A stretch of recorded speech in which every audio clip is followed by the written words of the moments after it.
Evelyn took the last catering shift of her college life because the clinic had called again and told her her mother needed dialysis before sunrise, and the savings she had hidden in a jar under her sink were already gone to rent and medication.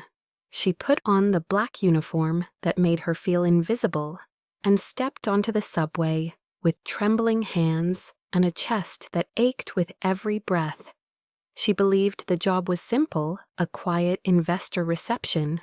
No press, no speeches, only drinks and polite smiles. The address led her to a glass tower glowing above the street like a silent promise she did not trust. Men in tailored suits filled the lobby, and their eyes slid past her as if she were part of the furniture. A coordinator fastened a wristband around her arm and whispered for her to follow the marked corridor without asking questions. The elevator carried her upward into a level where voices were soft and power felt heavy in the air. She did not know she was stepping into the inner circle of a private technology council where fortunes and futures were shaped behind closed doors. Inside the reception room, the light was low and the table long and crowded with men whose names appeared on buildings and ballots. Evelyn moved between them with a silver tray and eyes trained on the floor.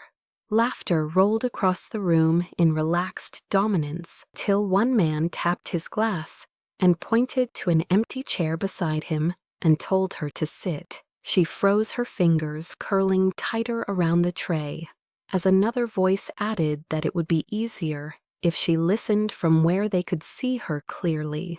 Her mouth opened, but no sound came, and the memory of her mother on a narrow hospital bed pierced through the room like a blade. She tried to step back, and the tray tilted, and a single glass slipped and cracked against the floor. The sound echoed too loudly, and panic tore free from her chest before she could stop it. "I am still a virgin," she said, and the truth shook through her voice like a wound. Then softer, as if for mercy, "I just need my mom to live." The room died in that instant as if a switch had been cut. No one laughed, no one moved. At the far end of the table, Damien Cole lifted his eyes for the first time that night. He had learned to survive by not noticing faces, but now he saw the way fear bent her shoulders and the desperation in her hands. Something ancient stirred in him, and he stood so suddenly that his chair scraped the floor. He remembered another woman once begging hospitals for time. He lifted the glass in front of him and crushed it in his palm, and the liquid ran red across his skin as he spoke with a calm that silenced the walls. "This meeting is over." No one challenged him. He shrugged off his jacket and placed it around her shoulders, and she flinched at the sudden warmth. He leaned close enough for only her to hear and told her to breathe and to look at him. When he lifted her in his arms, the power of the room broke.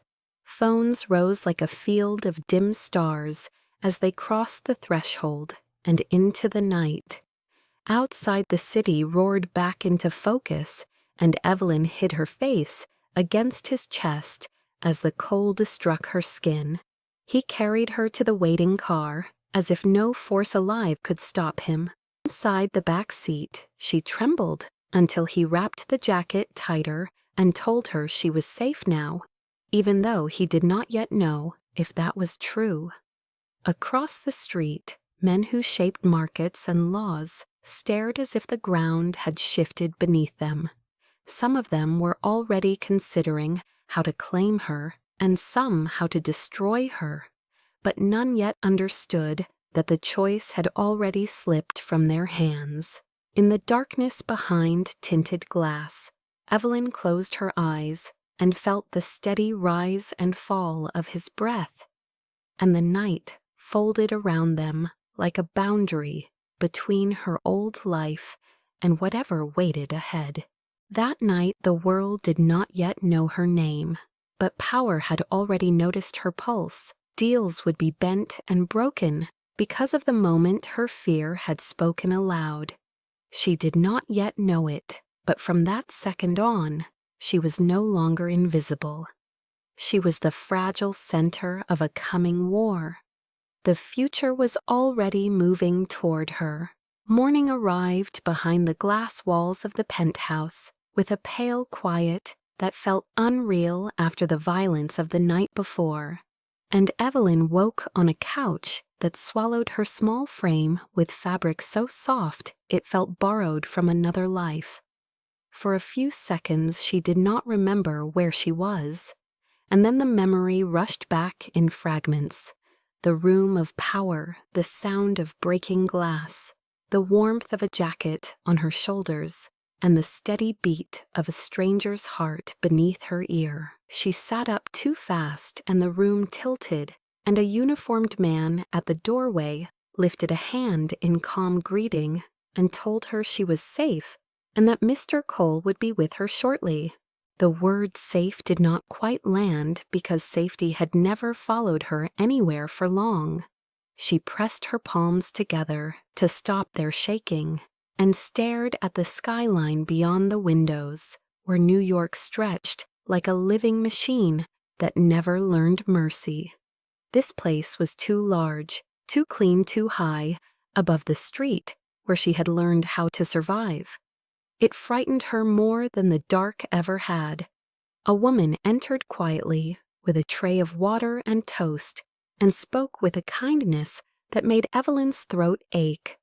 She forced herself to eat because weakness was a luxury she could not afford, and because her mother had taught her that even fear needed fuel. The woman told her she could shower and change and that clothes would be ready before she finished. Evelyn almost laughed at the idea of having clothes waiting for her, like she had a life that expected her return. The bathroom was a wall of marble, and steam rose at the turn of a handle, and she stood beneath the water with her eyes closed, as if the heat could wash the city from her skin. When she emerged wrapped in a robe that felt heavier than her own body, she found a simple dress laid on the bed and shoes that fit, as if someone had studied the shape of her feet. That frightened her too, because being seen had always been dangerous. When she stepped back into the living room, Damian Cole stood near the windows with his back to her, speaking into a phone in a low, controlled voice that sounded like a warning held between breaths. He ended the call and turned, and for a moment neither of them spoke. Up close, he did not look like a headline or a fortune. He looked tired and alert, and weighed down by choices that never let go once they were made. He asked if she was hungry, and she nodded because the truth was rising in her chest like a foreign language, and she did not yet trust it to form into words. They sat across from each other at a table wide enough to hide oceans, and for a while the only sound was the city stirring beyond the glass. Then she told him her name, and he repeated it as if he were sealing it into memory. She told him about the clinic and the calls that always came too late, to make kindness easy, and about the jar beneath the sink that never filled as fast as her mother's needs. She told him she studied design because spaces could make a person feel whole or lost, and she wanted to learn how to build rooms that did not swallow hope. She told him she waited tables and served drinks, and learned to move through crowds as if she were not there at all. He listened without interrupting, and when she finished, there was a silence that did not threaten. He told her she would stay here until the men who had watched her the night before forgot her face or learned they could not touch her. She stood at once and said she could not be protected like a possession, and that she did not belong to a man who lived in glass above the street. Her voice was shaking, but her spine did not bend. He looked at her for a long moment as if reading something that was not written, and then he said she was not owned and never would be, and that protection was not a cage if it was chosen.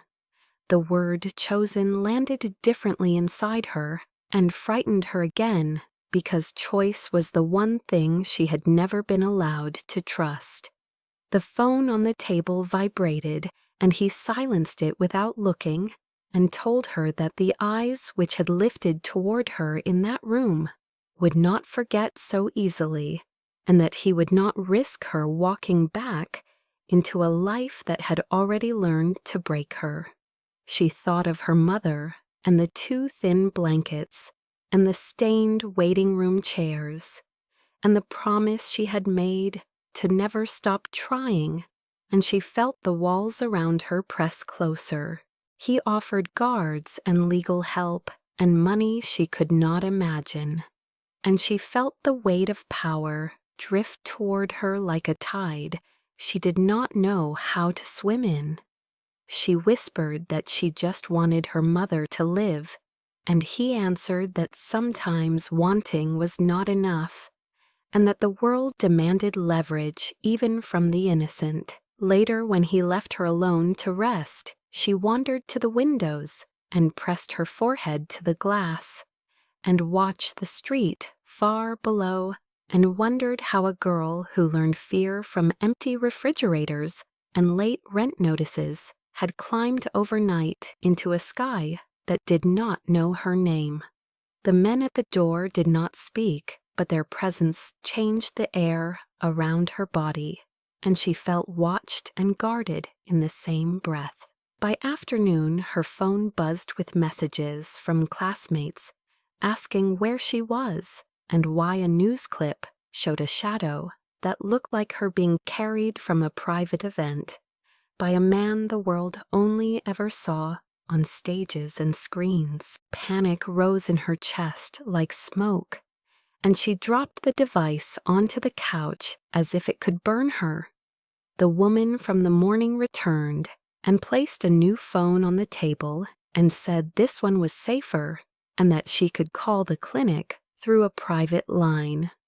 When Evelyn heard the nurse confirm her mother was stable for the moment, her knees weakened and she held the table to remain standing. The relief was thin and temporary, but it was real, and it belonged to the night that had changed everything. As evening stretched across the windows, she realized she had not stepped outside once, and that the street felt farther away than the moon. She did not belong to this world, and yet it had closed around her with hands made of glass and steel. She had walked through one door by accident and found herself in a place where power listened and decided and watched. Whatever waited ahead would not be gentle, and she sensed with aching clarity that the girl she had been was already slipping behind her like a shadow that could not climb this high. Damien Cole built his life like a fortress of glass and code after the night his mother died in a hospital room, filled with political promises that never kept their shape, and doctors who would not meet his eyes afterward. He learned that feelings were liabilities he could not afford. Grief had nearly ruined him before ambition saved him, and he rose through defense contracts and data security empires with a discipline that burned every weakness from his hands. He became a man who controlled outcomes before they controlled him, and silence where other men carried love in their lives. He had chosen Victoria Lang years earlier, not with his heart, but with calculation. Her family power aligned with the votes his board required, and the war his father had taught him to fight. She was polished, relentless, and wrong for the parts of him he kept buried and unspoken. Desire had been reduced to appetite long ago, and appetite was something he knew how to manage until the night. A trembling voice cut through a room of predators and spoke one sentence that bent the air around his chest like a sudden storm he had not prepared for yet. When he lifted Evelyn from the table, he acted on instinct older than strategy, and when he left that room, with cameras screaming behind him, he felt the fragile weight of a life that did not know how dangerous it had become, and the fault line inside him widened now. Back in his office after midnight, he washed the blood from his hand and watched it spiral down the drain with a calm that longer matched his pulse, and for the time in years, he let his reflection remain blurred as if he did not trust the man looking back. His father had told him that mercy was a currency poor men invented, and that survival belonged to those willing to harden their bones against it. He had believed that creed until a girl with shaking hands treated mercy like oxygen and forced him to breathe it against his will. Evelyn slept down the hall while his security teams rewrote their patterns in silence, and contingency maps spread across screens like quiet constellations, and he found himself thinking of the way her voice had broken when she spoke of her mother and how the room had listened in surrender then. He told himself that he was only protecting an asset now too visible to abandon, and that the tenderness creeping into his awareness was an illusion born of exhaustion. But when he imagined her returning alone to the hospital corridors of her life, his chest tightened in rebellion against it. Victoria had called twice since dawn, leaving messages polished with concern and edged with ownership, and he had not returned either because, for the first time in his adult life, someone else occupied the quiet space he reserved for strategy and waiting, and he did not know what that meant. When he checked the hallway feed and saw Evelyn sitting on the edge of the couch with her hands clasped as if holding herself in place, he felt an impulse to step toward her that had nothing to do with control and to do with the urge to remain near. He did not step into that room, but he adjusted the lights outside it and sent a message for soft music because he could not bring himself to leave her inside silence again. And that small decision frightened him more than any threat his enemies had placed on his door. Sleep did not come when he lay down, and the city moved beneath his windows like a restless sea.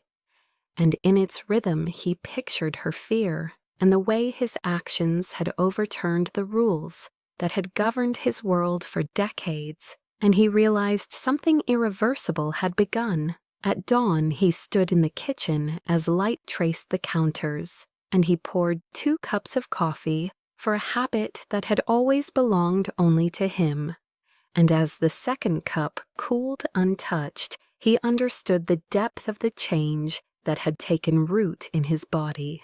He would tell himself later that he chose to keep her close for practical reasons, that the city was not kind to the visible weak, and that enemies learned quickly how to exploit symbols, but in truth, the first reason was simpler than any calculation he had ever mastered before.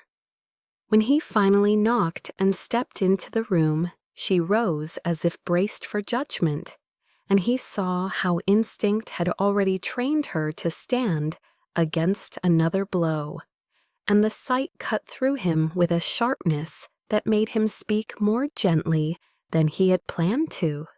He told her nothing of boards or bargains in that moment, only that she would not be returning to her old life tonight, and that her mother would receive the care she needed without debt adding chain to her ribs, and stared at him as if waiting for the trap. For the first time in years, Damien felt fear, not the strategic kind that sharpened his thinking, but the fragile kind that trembled beneath promise, because when she accepted his words with a nod that barely held together, he understood that trust had entered the room without invitation from her. He promised himself she would be safe, even if it cost him the standing. He had traded half his soul to secure, and as the sun climbed the buildings outside, he did not know that the men who had watched her the night before were feeding information into darker channels. What he did know was that for the first time since he had learned the cost of attachment, he was no longer standing entirely alone in the architecture of his own life. And that realization brought with it an unfamiliar vulnerability that both weakened and strengthened his resolve at once. Somewhere down the hall, Evelyn slept on a couch that did not belong to her, dreaming, perhaps, of a future she had not dared imagine, while Damien Cole sat awake at a table of light and glass, realizing that despite plan he had ever mastered, his heart had already chosen. Evelyn remained in the penthouse for 3 days that felt like borrowed time wrapped in quiet luxury. She did not know how to touch without fear. Guards moved with silent discipline. Outside every door and every window reflected a city that seemed to belong to someone else. Damien was present and distant at once, checking on her with careful restraint, as if he were afraid that leaning closer might shatter an invisible line between protection and possession. She told herself she was grateful, and she was, but gratitude began to tangle with something warmer every time his voice softened when he spoke her name, and every time he placed food beside her without watching her eat. At night she dreamed of hospital lights and woke with the taste of panic in her mouth, before remembering where she was and why she could not leave. She waited for dawn without sleep. On the 4th morning she wandered toward a study whose door stood half closed and heard voices that did not know she was listening. Damien was inside, with a line of the board on speaker, their words precise and cold, as if they were cutting glass with breath. They spoke of public optics, of risk of leverage, of turning sentiment into armor. Then one voice she did not know asked if the girl could be used as a shield until the hearing passed, and Damien answered after a pause that felt like a held blade that it would buy them time. The word shield landed inside her like a blow, and she backed away with her heart pounding so loudly she thought it would give her away. She understood in that instant that the jacket, the care, the guards might all be another form of strategy. She returned to the living room with a numbness that made the space feel unreal, and when Damien appeared moments later, she studied his face as if seeing it for the first time. He asked if she was all right, and she answered that she needed air, and he nodded and signaled for the doors to open onto the terrace. The city wind lifted her hair, and for a moment she let it tangle to hide the way her eyes burned. She wanted to tell him what she had heard and demand a truth, but fear of the answer pressed her throat closed. He stood beside her, not touching, not asking, and the restraint that once felt gentle now felt like distance. She asked him quietly if she was safe because he cared or because she was useful, and the question struck him with visible force, though his voice remained even when he answered that safety did not need a reason. That night she lay awake, listening to the muffled rhythm of the building and to the footsteps of guards beyond the door, and wondered how many versions of protection felt like captivity once trust was bent. By morning, a decision had sharpened in her chest, and she moved through the penthouse with a calm that did not belong to fear alone. She wrote a note with hands that no longer shook, and left it folded on the table where he would not miss it. And in it, she said, "Thank you for saving me, and goodbye before strategy can turn me into something I did not choose. When she slipped into the service elevator with borrowed clothes and a borrowed courage, the city swallowed her without ceremony, and she ran until the air burned in her lungs, and the past felt closer than the glass world she had fled. Damien found the note within minutes of waking, and the word goodbye cut through him with a violence no enemy ever had. He ordered the security teams into motion with a voice that made rooms obey and tore through street cameras and transit feeds with a focus that made everything else fall away. He told himself that this was still containment, still a variable he had to retrieve, but the lie did not hold when he imagined her alone, with no guards and no money, and only the fear she had carried into his life. For the first time since his mother died, he ran not toward leverage, but toward a person, and the city unfolded beneath him in frantic segments of light and movement. Evelyn reached the edge of the river as dusk thickened, and she leaned against the railing with shaking hands and a heart that felt too large for her chest. The phone in her pocket vibrated with calls she would not answer, and she wondered how far fear could follow love before it became another form of control. She thought of her mother, of the clinic, of the promise she had made, and told herself that running was not weakness, when the room one fled had been built on a lie. When footsteps sounded behind her, she turned with a gasp, expecting shadows instead of the only man she had not yet learned how to leave. Damien stopped a few steps away, his face stripped of all armor. He said her name without urging, and it was the first time she heard need in his voice instead of command. She lifted her chin and told him she knew about the shield and the meeting and the way her safety had been weighed like currency. The truth tore open between them, and the silence that followed felt more dangerous than any threat that had watched her the first night. Damien did not deny it, and the admission cost him in ways few things ever had. He said he had lied to buy her time, and then had failed to find the moment to tell her without losing her entirely. She told him that choice had already been taken from her, and the city wind carried her words away, as if the river itself refused to keep them. He did not reach for her, and that restraint hurt more than a grasp would have. When she walked past him, she expected him to let her go, because power always eventually did that. But after a few steps, his voice broke the night and said he would tear down every bargain he had made if she would only turn back. She stopped not because of the promise, but because she heard the cost in it, and the fragile crack in a man built on certainty. For a moment they stood between glass and water, with betrayal moving through them like cold.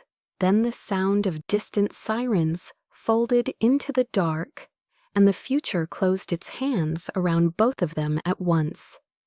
The truth did not arrive as a single revelation, but as a series of fractures that widened until the structure of Evelyn's life could no longer pretend to stand.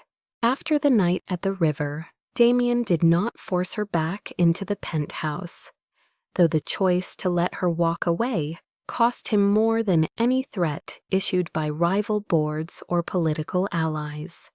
He placed a safe distance between control and care, and moved the security perimeter farther back into shadows that would not announce themselves. Evelyn returned to the small apartment she shared with her mother, and the familiar smell of medicine and boiled soup met her like a fragile line tying her to the ground. The clinic visits resumed the same hard way They had always been paid with borrowed overtime and fear. News of the private party spread through financial channels without naming her. But the echo was enough for men who traded in information to begin asking the right questions. A week later, a man in a black car followed her from the subway to the clinic, and another waited across the street from her building pretending to read headlines that never changed. Damien knew before she did because his systems were already pulling strings through restricted networks and showing him fragments he wished he had never seen. The background check that had once told him only that she was invisible now began to assemble itself into a portrait marked with deliberate absence, birth records sealed, a name altered at the age of 3, a charity-funded transfer that paid for her mother's first surgery years ago, patterns only one man in his world ever left behind. Richard Blackwood had always built his legacy on erasure and leverage, and Damien felt an old cold awareness slide into place as he understood what the data was insisting he see. The girl who had walked into his world by accident had not been an accident at all. Evelyn was Richard Blackwood's daughter. The truth struck Damien with a physical force that left him standing motionless before the wall of screens as if he had been hit. Richard Blackwood had been his father's most relentless rival for decades, a man who turned data into weapons and cities into bargaining chips, and who taught Damien the meaning of enemy before he had learned the shape of mercy. Their companies had traded lawsuits and secrets and proxies across continents, and every conflict between them left collateral that never asked to be named. And now Richard's child slept in a narrow apartment near a clinic that could barely afford its own oxygen tanks, and did not know the blood that marked her for war. Damien drove through the city without security for the first time in years because this truth felt too large to be carried by witnesses. And when he stood outside her building at dusk, he felt a hesitation he had not allowed himself since adolescence. Evelyn opened the door to find him standing in the dim hall with the look of a man who had crossed a start line he had sworn never to approach. She did not invite him in, but did not close the door either, and he spoke her name like an apology and a warning at once. They stood in silence until he told her he needed to show her something, and when she followed him upstairs to his car again, it was not as a captive but as a woman walking into a storm she could no longer outrun. In his private office, the lights stayed low as files unfolded across the largest screen, and the truth rose in pieces, a signed birth certificate concealed under another name, a photograph of a man watching a toddler from across a street, a chain of quiet payments routed through foundations that dissolved as soon as their purpose was served. Evelyn tried to speak, and no sound came, and her hand lifted toward the glass, as if she could pull the images back into some other order. When she finally found her voice, it was too thin to carry anger, only disbelief, and she asked whose daughter he believed she was. Damien answered her with a name that made the room feel smaller and colder at once, and the name did not belong to her memories of childhood or to the hospital hallways that had shaped her sense of time. Richard Blackwood, the enemy, the shadow. The word father did not form in her mind because nothing in her body recognized its weight. She closed her eyes and saw only her mother, pale beneath clinic lights, and the stubborn hands that had held her through nights of fever and debt and promise. Damien told her what he could, and no more, that she had been given away, to erase vulnerability, that her existence had been fenced off from visibility. because Richard traded in control, not compassion. When she opened her eyes, the floor beneath her had shifted so completely that she felt the urge to retch. She asked if she had been brought into his world as a trap, and the question sliced through him because for a fraction of time he wondered the same. He told her he had no proof of intent, only of blood, and that blood alone had already made her a target. The door to the office opened then without announcement, and Ethan stepped inside with a face drawn tight by urgency that cut clean through the hush. He looked once at Evelyn, then back at Damien and said Richard's people were probing the clinic and that questions had already been asked about her records that should not have existed. The war was no longer a concept or a timeline. It was walking. Evelyn felt the room rush at her with the sudden clarity of danger, and for the first time since childhood, she understood that survival required more than endurance. She demanded to return to the clinic at once, and Damien refused, not with command, but with a restraint edged in fear he could not entirely hide. Ethan watched them with an expression that flickered between duty and something gentler he did not yet name. They drove through the city with lights trailing behind them like nervous veins, and when they reached the clinic, men were already gone, but the residue of inquiry remained in clipped conversations and worried glances that did not belong to medicine. Evelyn broke down in a hallway that smelled of antiseptic and rain, and clutched her mother as if she could still be carried in the arms of distance and denial. Damien stood outside the room and listened to a grief he could not enter without permission, and for the first time he allowed himself to feel the full consequence of what his world did to the unarmed. That night, Richard Blackwood watched feeds from a separate tower and smiled for the first time in years, because the truth had surfaced exactly when he needed leverage most. He sent one instruction into the dark, and Evelyn Hart disappeared from the margins of the unseen and entered the center of a contest she had never agreed to play. The contract arrived as a folder without logos placed between them on a quiet table, while rain stitched silver lines down the windows, and the city tried to pretend violence was not sharpening its knives below.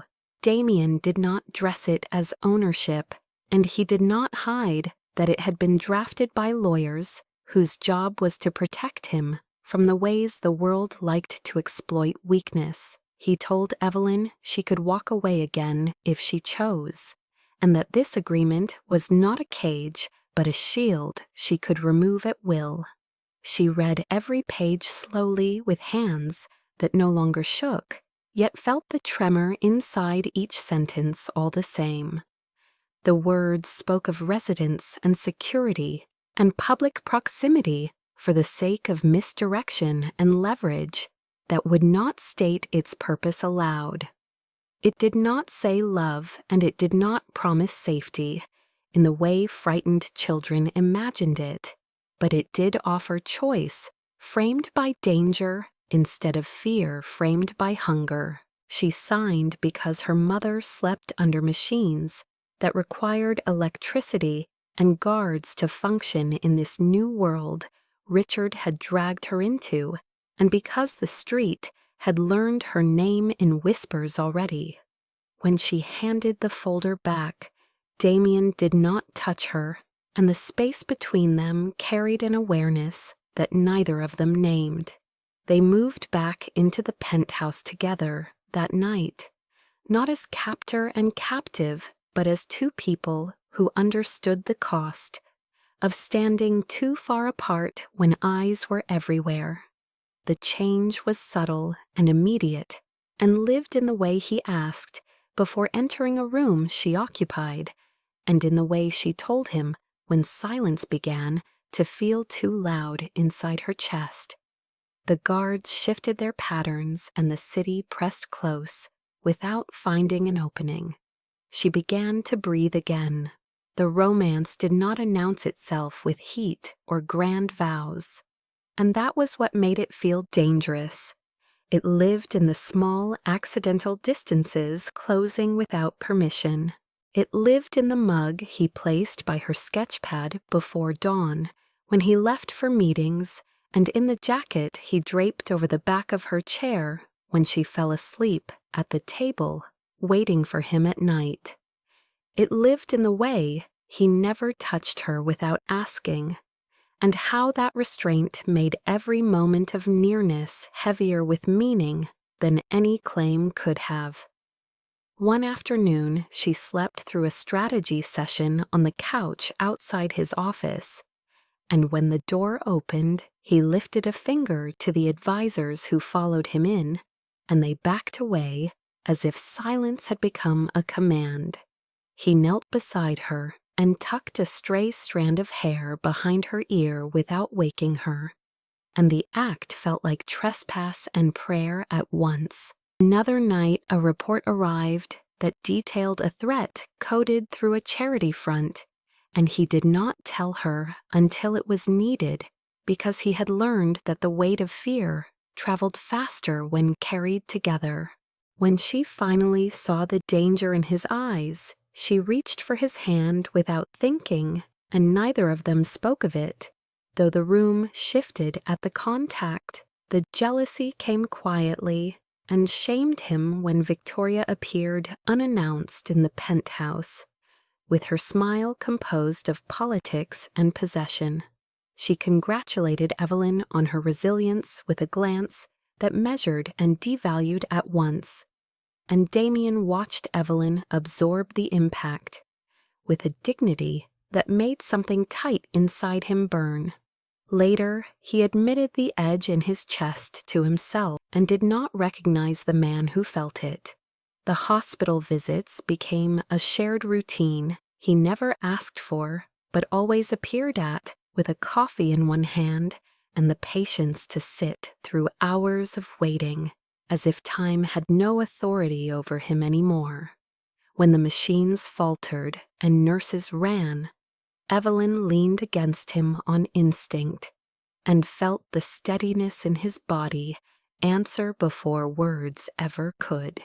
She learned the quiet geography of his presence, the way his breath changed just before he spoke, and how his jaw tightened when fear tried to pass as calculation. In small, unguarded hours, he told her about his mother, not the politics, but the way she used to hum to the city at night, and how he had learned to hear absence as sound. She told him about moving apartments in the dark and the terror of being felt as a burden before she learned to walk. The past loosened within them both in increments too small for spectacle and too real for myth. The contract remained in a drawer between them, untouched by hands, yet rewritten by time and proximity with each passing day.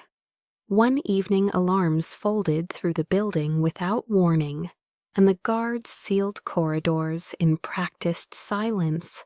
Evelyn stood in the kitchen with a glass in her hand, feeling the old panic rise like a reflex, and Damien arrived in seconds, not with commands but with his palm on her back, guiding her toward the protected interior as if her safety were a matter of muscle memory already written into him. They waited in the quiet that followed with the echo of their own breathing, and when the threat passed without consequence, he did not release his hand at once. She did not pull away. The moment stayed between them like a held match. Later, when he sat beside her on the floor, because the tension had drained her legs, she rested her head on his shoulder without permission and felt the slight intake of breath he could not stop.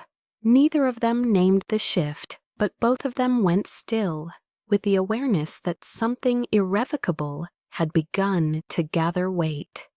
The contract that had started as protection now held their reflection in its margins, whether they admitted it or not.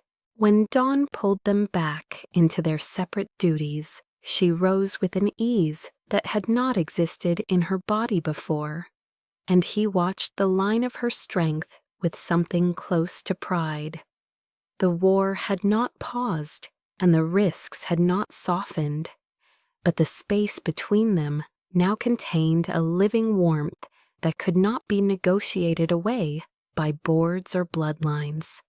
They had not crossed a boundary the world would recognize as love, and yet the truth was already learning how to speak through their smallest choices. The warning came as a distortion in the security feed at 3 a.m, a ghosted signal where motion should not exist, and Ethan Cole saw it before any automated system did, because he had learned long ago that danger rarely announced itself with clean data.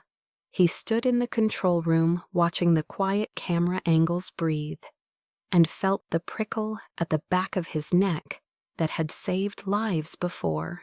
Somewhere between the penthouse and the clinic, a pattern had shifted, and it was moving with intention.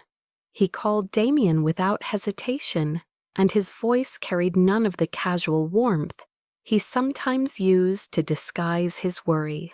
"There is movement close to her route," he said, "not police, not press, and not the kind that leaves signatures." Damien was already out of bed as the words landed, and within moments the building moved like a waking animal guards, cycling into place vehicles igniting below, and Evelyn being guided, half asleep, into a covered corridor with only her coat and her phone in hand. She asked what was wrong, and Ethan answered her directly, because he had never believed in lying to people who might die in the dark. "Someone wants you taken, and they are close," he said, and in the steadiness of his tone, she heard not fear but resolve. They did not take the usual route to the clinic that morning, and yet the city seemed to bend around them in pursuit. A van drifted twice through red lights 3 blocks behind them, and another cut across an intersection too sharply to be coincidence. Damien felt the trap tightening and ordered a split, and Ethan answered before anyone else could. "Take the North Bridge," he said, "and I will draw them wide." There was no time to argue, and the decision was made in motion as the lead car peeled off toward the water, and Ethan shifted lanes in the opposite direction. Evelyn pressed her hands to the glass and watched the headlights recede with a weight in her chest she could not name yet. At the clinic, they rushed her inside, through a side entrance, and sealed the doors, while Damien paced the narrow waiting area with a phone in his hand that would not stop vibrating. Then the call came through at last, not from the control room, but from a first responder channel, and the voice on the other end spoke Ethan Cole's name, with the practiced gravity reserved for news that could not be softened. There had been a collision on the bridge, a deliberate strike at speed a second vehicle had cut in and forced a spin, and the impact had folded metal the wrong way around a human body. Damien moved before the call ended, and Evelyn followed on instinct, because the air had already begun to break apart around them. On the bridge, the dawn light spread thin and strange over twisted steel and shattered glass, and the river below carried fragments that would never be claimed. Ethan lay on the pavement beneath a thermal blanket, with blood darkening the edge, and a medic kneeling beside him, with hands trembling as much as protocol allowed. His eyes were open when Evelyn dropped to her knees at his side, and the sight of her there seemed to anchor him back into his body for a moment. "You are safe," he said with effort, as if that fact were still something he could guarantee through will alone. She shook her head and took his hand with both of hers and begged him not to speak because she did not yet know how to hear goodbye. Damien knelt on the other side, and the space between the three of them felt like the last fragile pocket of order on a broken road. Ethan looked at his brother then, and the bond between them moved across no distance at all. "You kept your promise," he said, and the faintness of the words did not weaken their meaning. Damien closed his eyes for a single second, as if holding back the force of losing something he had sworn to protect. The medic began to speak, but the line of life had already shifted, and when Ethan's breath stuttered and stopped, the sound did not echo the way Evelyn had imagined death always would. It left behind a silence so complete that even the river seemed to pause in respect. Evelyn collapsed forward against his chest and felt warmth fading beneath her cheek, and for a moment she could not remember how to draw air into her lungs. Damien wrapped his arms around both of them without thinking, and the three formed a shattered shape on the cold bridge under a waking sky. Later the explanations would arrive, wrapped in analysis and blame and charts of risk. But none of that would carry the simple truth that Ethan had chosen her life and paid for it with his own. News of the collision fractured across media channels within hours, and the name Cole became both shield and target in the same breath. Evelyn did not speak during the drive back, and did not cry until she reached the penthouse and saw Ethan's coat still hanging beside the door where he had left it without knowing it would be forever. She slipped it into her arms, and the weight of the fabric broke something open in her chest that had been holding since the bridge. Damien stood behind her with his hands empty, and for the first time since she had known him, he did not look like a man who could make the world obey. He looked like a brother who had failed to trade places. That night, Evelyn sat with her knees drawn tight and told him through tears that she had never wanted anyone to die for her. And Damien answered that Ethan had not died for you. He died for what you taught him without knowing it, which was that some lives matter simply because they exist.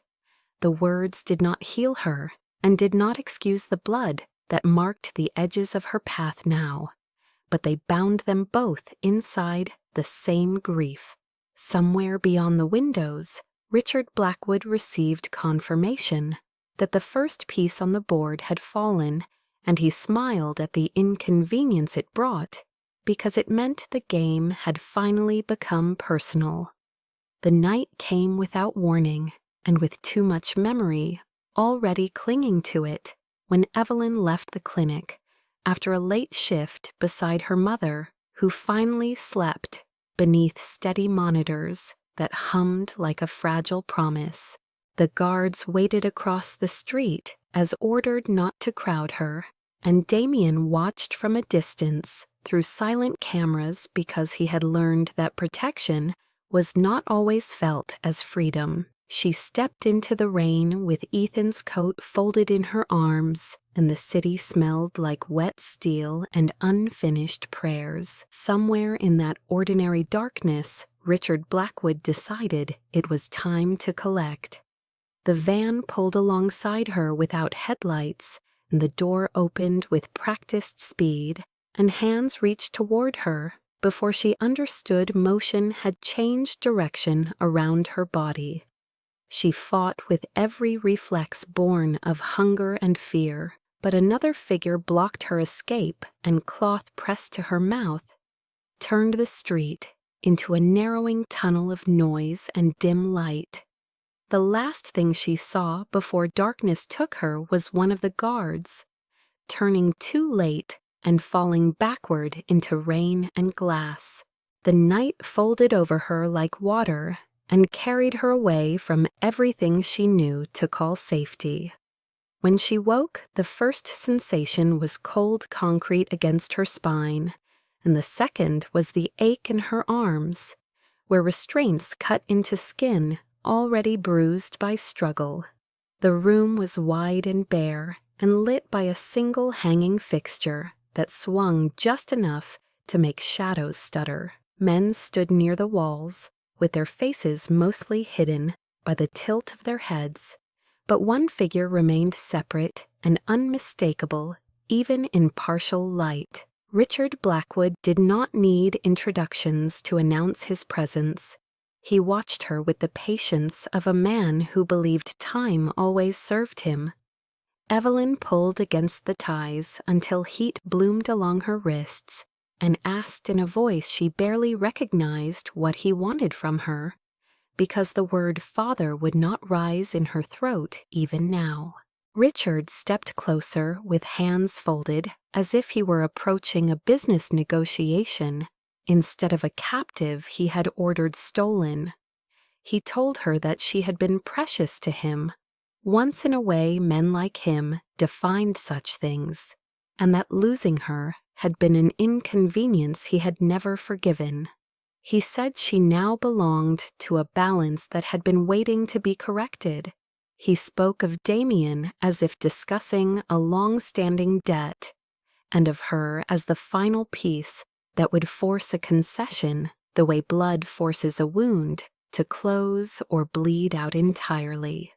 Evelyn felt the floor tilt beneath her as the shape of his intent sharpened, and she realized she had never been meant to grow old within the small life she had built beside her mother.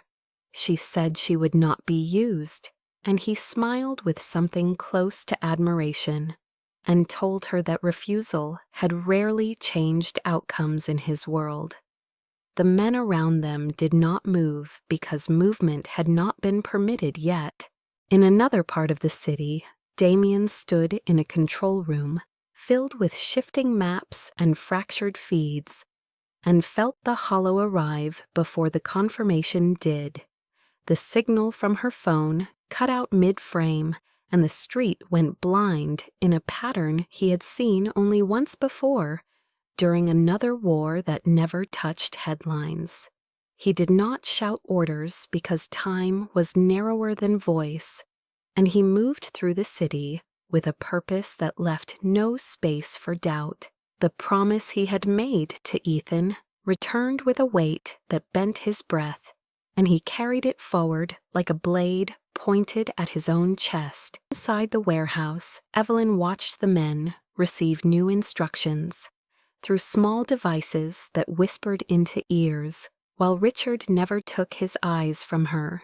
He told her that choosing Damien over blood had consequences, and that the first was learning how easily protection could be reversed when leverage shifted hands. She answered that blood had never protected her in the first place, and the words surprised them both with their quiet force. For a heartbeat, something like uncertainty moved across Richard's face, and then it settled back into calculation as if emotion were only static to be cleared from a channel. The sound of distant engines rose and fell outside, and the guards shifted their weight with the restless awareness of men waiting for impact.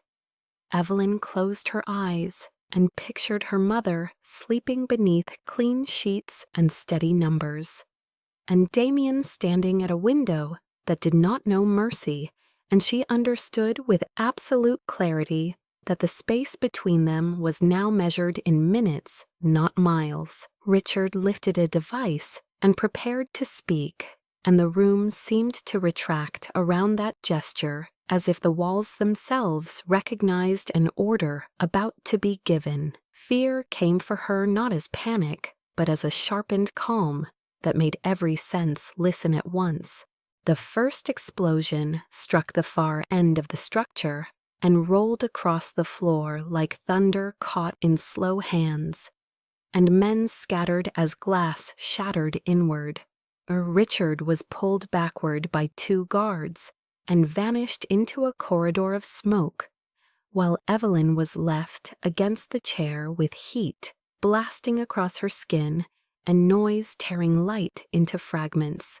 She screamed once without sound and struggled against the restraints as footsteps thundered toward her from more than one direction. The world pitched into violent color and shadow, and she felt the line between life and chance narrow into a single breath she was afraid to release. Through the smoke, she saw Damien for the first time that night, not as a figure behind glass, but as a man moving through fire. With his weapon lifted and his face stripped of all distance, and when his eyes found hers, the chaos seemed to stutter around them, as if the room itself had learned where its center now lay. A man lunged from her left, and Damien turned and fired without hesitation, and the body fell out of her line of sight with a sound she would remember forever. He reached her in 3 long steps and cut the restraints with hands that shook only after her wrists were free, and when he pulled her against his chest, the world tilted back into a shape she could recognize as real. Smoke still churned through the warehouse when Damien pulled Evelyn behind a concrete pillar and pressed his body between her and the remaining gunfire as his team flooded the structure from opposing sides with disciplined speed. The air rang with shouted commands and the metallic echo of movement over shattered glass. And somewhere beyond the chaos, Richard Blackwood was being moved, with practiced precision through inner corridors designed for escape, long before this night existed.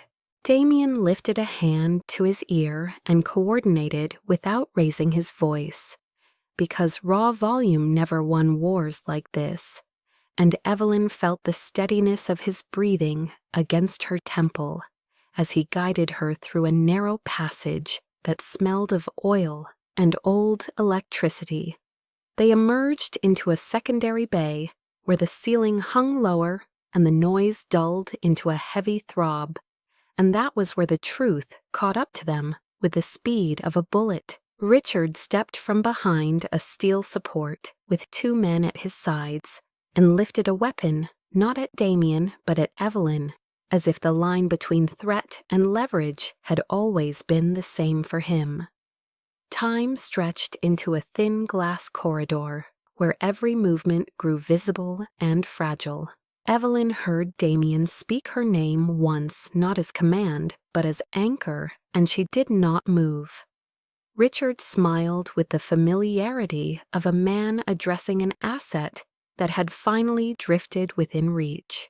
He said she had come so far from the child who had been inconveniently loud and difficult to hide, and that survival had made her more useful than he had predicted. She told him he had lost the right to speak to her at all, and the words surprised her with their clarity, because fear was no longer the loudest thing in her chest. Damien stepped sideways to draw Richard's aim, and in that same instant, the first shot cracked across the bay and punched into Damien above the shoulder with a sound too small to carry its consequence.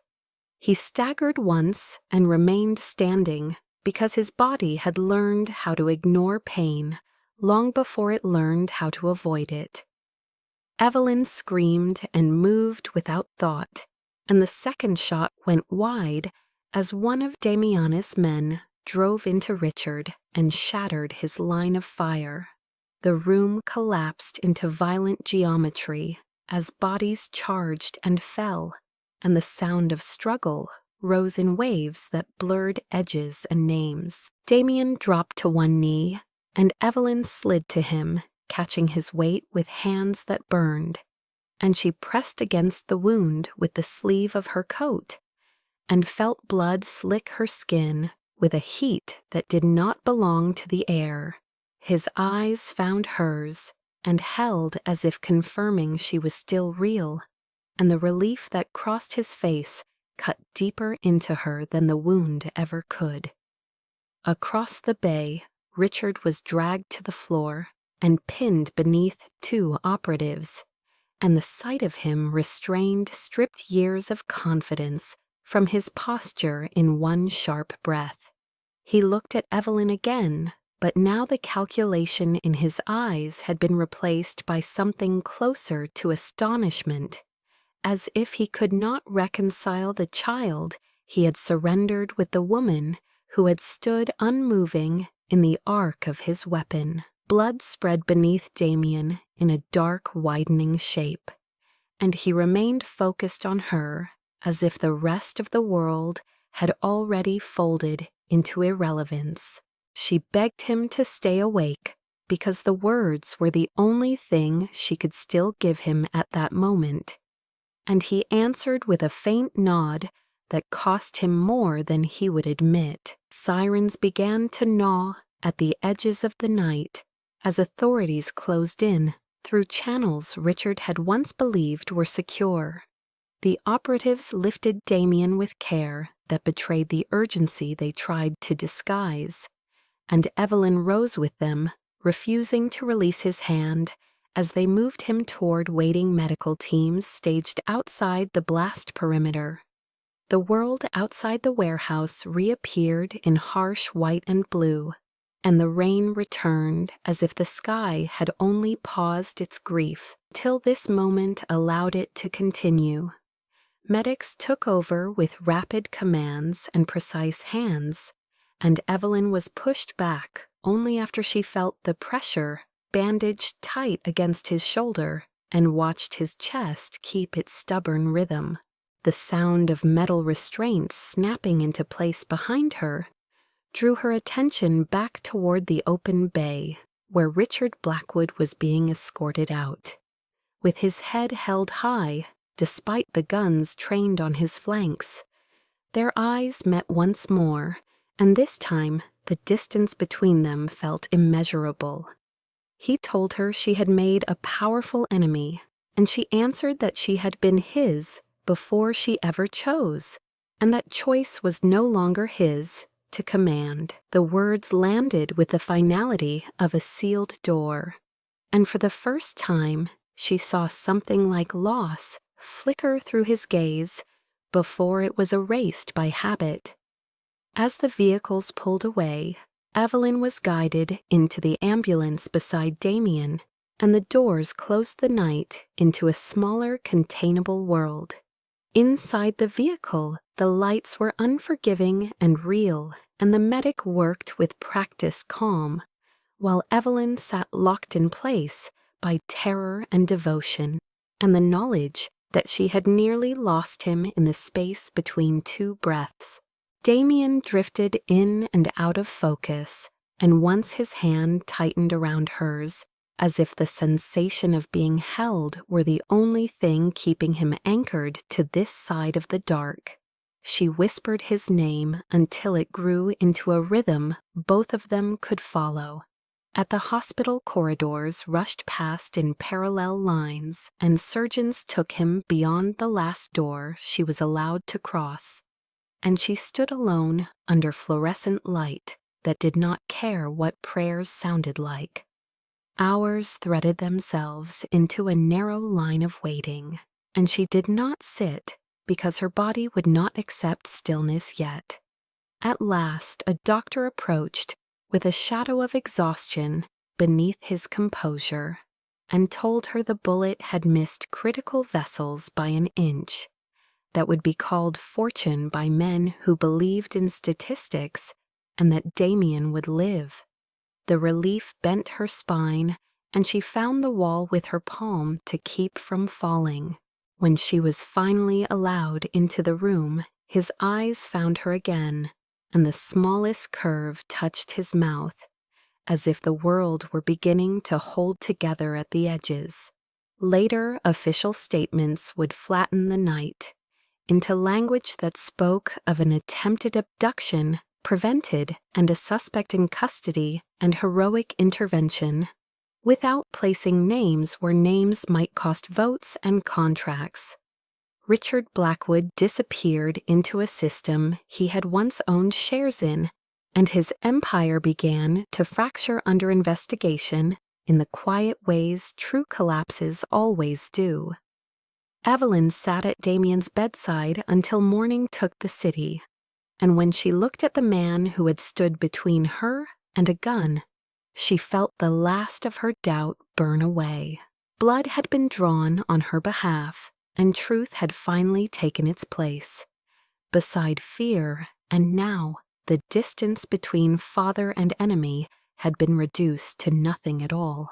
When Damien woke, the room was quiet, except for the steady machines and the shallow light of afternoon, and the first thing he saw was Evelyn sleeping upright, in the chair with his hand trapped gently in both of hers, as if she feared letting go would undo his return. He tried to sit, and pain answered with a bright refusal that did not frighten him because it proved he was still inside his body, and she was instantly awake, leaning forward and telling him not to move, with a fierceness that felt like a promise he could finally keep. Doctors spoke in careful tones about recovery and responsibility, and the cost that would follow exposure, now that the night refused to stay buried beneath euphemism. And when they left, Damien turned his face toward her and said the words that would end his life with the simplicity of truth. He told her that he would not shield himself behind boards or alliances anymore, and that by morning he would deliver evidence drawn from his own vaults to federal investigators and political committees alike, and that every contract tying his empire to corruption would be broken by his hand today. Evelyn listened with terror and awe braided together because she understood what he was burning to keep her safe, and she told him he did not owe her the ruin of everything he had built, and he answered that some buildings were only prisons with better views than he realized. Within days the filings were made, and the city felt the tremor as markets stuttered and allies scattered to safer silences, while enemies broke cover with accusations that could no longer hide their origins, and Damien Cole stood before cameras without rhetoric and named the machinery he once fed openly. The backlash arrived faster than the apologies ever would, and boards moved to strip him of voting power and favored heirs, while sponsors froze accounts and headlines wrote his fall as inevitability rather than sacrifice. And he accepted each cut as the necessary sound of rot being removed at once. Victoria Lang attempted one last public stand, framed as concern for stability and national interest, and Damien met it with a quiet statement that he had chosen a different form of loyalty now, and that the future she sought would no longer be written with his consent or his silence. Security tightened and then thinned as his authority receded. Yet the danger to Evelyn did not diminish, because desperation grows loud when power is lost, and she watched him move through the days with a calm that was not resignation, and realized he was freer than he had ever been. At night they spoke of futures that did not fit inside maps, made of boardrooms and votes, and she told him she was afraid she had become the reason for everything he had lost, and he answered that she was the reason he could finally choose what mattered to him. The investigations widened, and Richard Blackwood remained unseen behind layers of process, while his companies bled public trust in slow, unmistakable arcs, and Evelyn returned to the clinic without escorts for the first time, and learned that fear could loosen its grip without disappearing when love learned to lead again. Damien was formally removed from the position he once used to anchor half the digital defenses of the city, and the announcement was framed as transition rather than exile. Yet he felt neither demoted nor diminished when he walked out with a single box beneath his arm into the rain. They moved into a smaller place near the water where sirens were distant and mornings arrived with salt in the air and the sound of ordinary living, and Damien learned how to exist without an entourage, and Evelyn learned how to exist without the weight of constant hiding at last. The cost of his choice unfolded in letters and accounts and closed doors that would never open again. And there were nights when he woke with the reflex of command in his throat and found her hand on his chest, bringing him back into a life that did not require conquest. Evelyn carried grief for Ethan in quiet rituals that Damien learned to honor without trying to heal. And together they visited the bridge once with flowers that felt too fragile for the dark history of asphalt and water. And they stood without speaking until the wind decided for them both. The scandal glow faded and the narrative shifted from empire to man and from fall to departure. And Damien discovered that freedom carried its own discipline and that love did not rescue him from consequence, but taught him which consequences were worth enduring, even when the cost returned again tomorrow. Evelyn finished the semester she had once believed impossible and presented her final design as a space that folded light into shelter, and the judges spoke of restraint and courage, without knowing how literal those qualities had become in her life and in the man who loved her so deeply. When Damien watched her stand beneath the lights with no guards in sight and no titles left to name him, he felt the quiet completion of the choice he had already paid for, and he understood that destroying his empire had not made him smaller, but had finally made him real. The ocean was calm on the morning Evelyn married Damien, as if the water itself had learned how to rest. After years of turbulence, and the sky carried a pale, steady blue that did not ask for promises, it simply held the day, the way a blessing holds breath. The ceremony was small by design, with only a handful of friends and clinic nurses, and one doctor who had once kept her mother alive long enough for Hope to learn how to stand again. Evelyn walked barefoot across warm sand with a simple white dress, moving softly at her knees and the wind lifting her hair in gentle, reckless ways. And for the first time since childhood, she felt no urge to shrink. Damien waited at the edge of the water without titles or guards, or the elaborate architecture that had once defined his worth. And when she reached him, his hands trembled, not with fear but with recognition. The officiant spoke of crossing thresholds and choosing each other in a world that rarely pauses for either, and Evelyn listened with a quiet that felt complete. Damien spoke first and told her that the night she stood trembling with nothing but truth.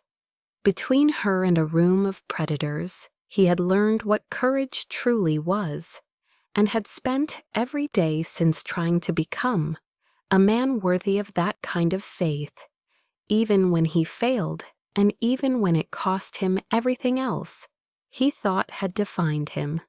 Evelyn answered with tears that did not fall as weakness but as release, and told him that he had never taken her innocence, because innocence had been her will to choose, and he had protected that until she was strong enough to give her heart without being asked to surrender herself. When they exchanged rings, the ocean moved closer, as if curious, and the small gathering breathed as one. And in that breath, the past loosened its grip. There was laughter after, and quiet music from a single speaker, and a cake too simple for headlines, and perfect for hands that had learned what to hold and what to release. Damien lifted her into his arms once in unguarded joy, and the world did not rush in to remind them of what it had once demanded.